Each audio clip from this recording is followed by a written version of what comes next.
Good day, Mamel. I am Angelo Andre Tobino and this is Group 13.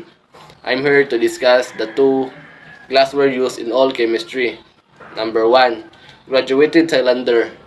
Also known as measuring cylinder or mixing cylinder is a common piece of laboratory equipment used to measure the volume of a liquid. It has a narrow cylindrical shape, each mark on length. The graduated cylinder represents the amount of the liquid that has been measured. Usually made ni siya sa glass or plastic, depende sa experiment. Yung common uses ani niya kay measuring liquid volumes accurately, transferring specific amounts of liquid, preparing solution in the lab, and used in experiment needing precise measurement. The second one, wash bottle, is a squish bottle with a nozzle used to reach various pieces of laboratory glassware such as test tube and round bottom glass. Wash bottles are sealed with a screw top lid. A wash bottle, usually made of polyethylene for easy squishing o pagpiga ani niya. Yung common uses ani niya kay rinsing lab equipment, beaker test tube or glass. O dayon pag-remove sa residues during filtration or titration experiment. I am Greg Santiago, a second reporter for Group 13. So, Buchner flask. As a vacuum flask, filter flask, suction flask, sidearm flask, Kitasafa flask, or Bunsen flask, looks like an Erlenmeyer flask with a short arm coming out of it. The arm is designed to connect the flask to vacuum source when sealed on the top with a stopper or a Buchner funnel. The vacuum flask will hold a reduced pressure. So, the use of Buchner flask is the vacuum filtration for separating solids from liquids using suction, and to reduce pressure applications used in chemical procedures requiring lower pressures, and microbiology and chemistry lab helps to speed filtration and drying of precipitates. Erlenmeyer flask, also known as a conical flask or a titration flask, are used to contain liquids and for mixing, heating, cooling, incubation, filtration, storage, and other liquid handling processes. So, the common use of Erlenmeyer flask is for mixing and storing solutions, for ideal for swirling without spilling. Heating liquids can be used over a Bunsen burner or hot plate. Filtration experiments to help control liquid movement while mixing. Microbiology applications used for culturing microorganisms in liquid media. Although there are differences, but the Buchner flask is built for vacuum use. The Erlenmeyer flask is for general lab tasks. I am John Vincent Estrello and I am the third presenter of the Group 13. I'll be discussing about the beaker equipment. Beaker is generally a cylindrical container with a flat bottom. Beakers are useful as a reaction container or to hold liquid or solid samples. They are also used to catch liquids from titration and filtrates from filtering operations. So basically, a beaker is a cylindrical and a flat bottom. It is used to hold liquid substance and also to measure its content. The next equipment is a funnel. Funnel is a tube or pipe that is wide at the top and narrow at the bottom, used for guiding liquid or powder into small opening. So a funnel is a tool that is used to transfer a substance or a liquid substance to another container. I'm Mr. Raymond Kiridula, reporter Group 13. My report is all about glasswares used in all chemistry courses. First is test tubes, also known as a culture tube or sample tube. It's a common piece of laboratory glassware consisting of a finger-like length of glass or clear plastic tubing, open at the top and closed at the bottom. This is used to hold, mix, or heat small quantities of solid or liquid chemicals, especially for qualitative experiments, and essays.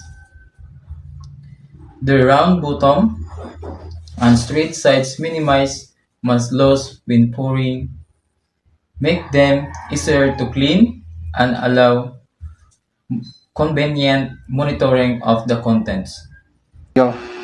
A test tube is a cylindrical glass or plastic container, open at one end and closed at the other, used for holding, mixing, and heating small liquid samples, especially for qualitative experiments and essays. So the second is Watts glasses. Watts glasses are circular, slightly concave pieces of glass that are used to evaporate liquids. Watts glasses allow laboratory personnel to observe the formations of precipitates or crystals. So Watts glasses is made up of a concave piece of glass. It is normally used to hold solids, evaporate liquids, and heat small quantities of different substances as per the need of the experiment. Sometimes they also become functional in serving as a lid for the beaker. And that's all. Thank you.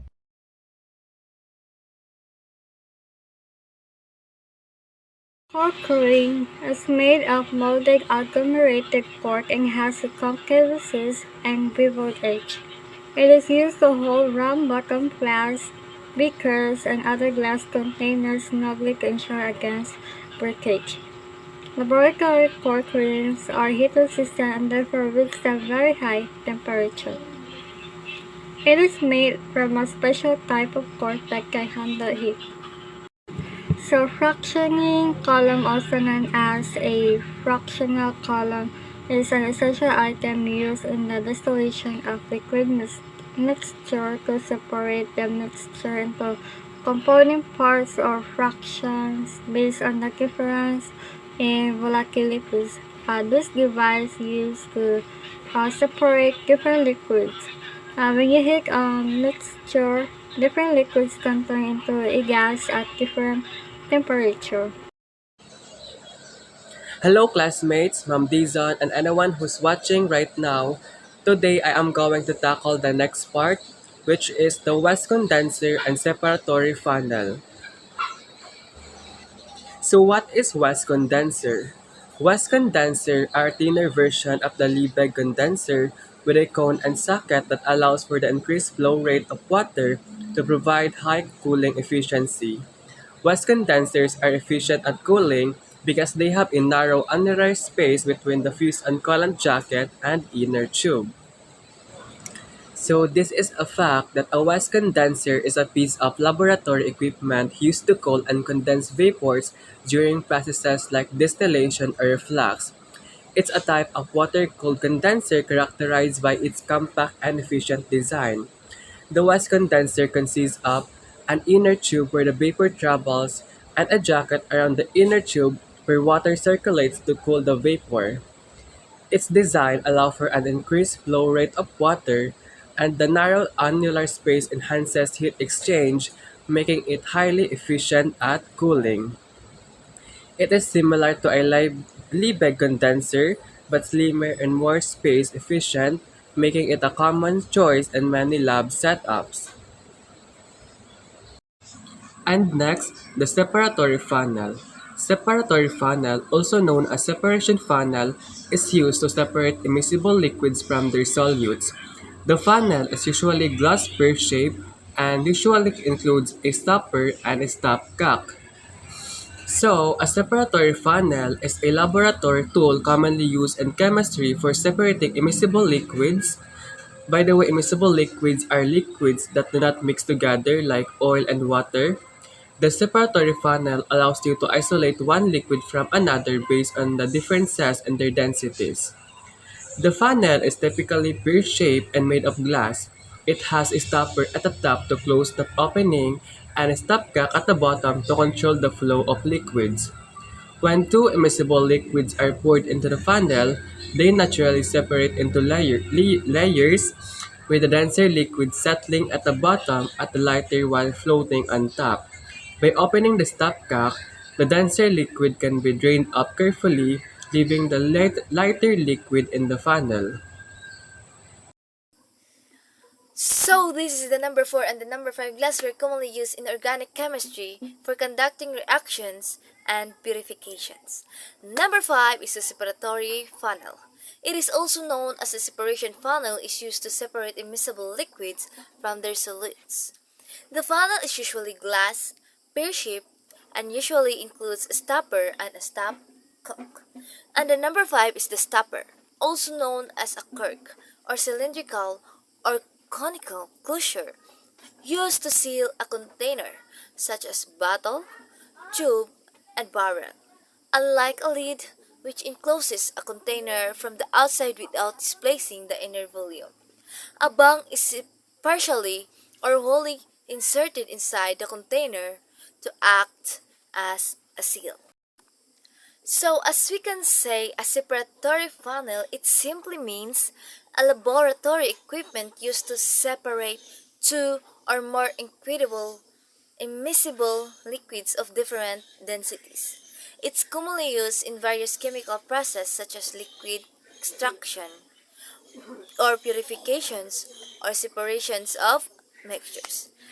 It is a typically consists of a cone-shaped container which has stopcock or valve at the bottom, allowing for the separation and collections of the different liquids. So it is understandable that the separatory funnel is the only one one glass that are going to be used, or the useful glass used to separate the liquids. So as we go to the stopper, as we move on, stopper is a laboratory equipment used to seal the opening of the container, such as a flask, beaker, or separatory funnel. So it simply means they are connected, or there are connections between the two, the funnel and the separation funnel and the stopper. So the the stopper in a laboratory is typically made of rubber, cork, and plastic. And the purpose of this equipment, or as we can say, useful equipment or something, it is to prevent contamination, reduce evaporation, maintain pressure, and ensure safe handling. So it means they are really connected, because if the liquid are not separated into funnel, they must be they don't have maintained pressure. They would be evaporated, or evaporation will happen in that situation. And stoppers come in various sizes and shapes to fit different types of container. So stoppers may be in different size, but because a lot of containers have different size. So there are a lot of stoppers that have different size just to fit the different types of container. That's all. Three-way adapter, also called three-way connecting adapter or distilling head, is designed with three joints, one female joint at the top and two male joints at the sidearm and bottom. It is commonly used in the distillation apparatus for distillation. Three-way adapter is used in a broader range of application where flexibility in connecting multiple pieces of glassware or controlling gas flow is needed. In addition, a more general purpose is of this equipment that allows the connection of three components, enabling various types of gas flow or reaction condition to be maintained. Second, Claisen adapter is used to connect a round bottom flask to a condenser.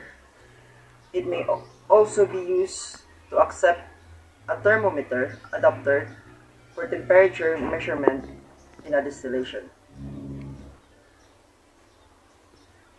Glycine adapter allows for adding additional inlets or outlets to a single neck flask, enabling process like reflux and distillation with multiple connection such as condenser, thermometer, and additional fan without removing the condenser. Glycine adapter is specially designed for reaction that requires continuous reflux and condensation like a glycine condensation. Glycine adapter mainly used for maintaining a reflux during reaction, ensuring efficient condensation and preventing the loss of volatile components. Vacuum adapter is used in a distillation setup. It connects to the lower and end of the condenser and serves to direct the distilled liquid into the serving flask. Ang vacuum adapter, muna ang giagian sa distilled liquid bagon sa serving flask. Kinahanglan siya kay kung wala ni ang distilled liquid, hindi siya kaabot sa serving flask. Ayun, mga duwa. Thermometer adapter consists of the ground glass joint and a rubber or neoprene fitting. The standard zipper joint fits into a glassware setup, while the fitting snugly holds a thermometer. Kining thermometer adapter, yung nasa duha ka silbi components. Ang usa ang ground glass joint, muna siya ang nakakonect sa flask o condenser. Ang rubber o neoprene fitting, muna silbi gagunit sa thermometer para di makaog. Ang importante aning thermometer adapter, kinahanglan siya para pagkuha sa sukod sa temperature.